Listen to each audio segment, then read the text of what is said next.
આટલી loud luxury આખા જામનગરમાં હજી સુધી ઇન્ટ્રોડ્યુસ નથી થઈ.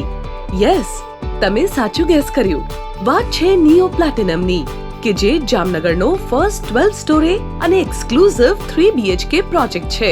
4 સાઇડ ઓપન અપ્રોચ અને આટલી ઓપન સ્પેસ પણ જામનગરમાં ફર્સ્ટ ટાઈમ કોઈ પ્રોજેક્ટમાં અપાઈ છે. આલિશાન એન્ટ્રી ગેટથી લક્ઝરી ફોયરમાં એન્ટર થતા જ આપને separate common lift, owners lift તથા ગુડ્સ લિફ્ટ જોવા મળશે. આ ઉપરાંત નિયો પ્લેટિનમની લક્ઝરીને લાઉડ લક્ઝરી બનાવે છે આ બધી ટ્રેન્ડ સેટિંગ એમિનિટીઝ. બાકી હજુ તો સાઇટ વિઝિટ કરશો એટલે તમે ચોક્કસ કહેશો, જુગ જુગ નિયો.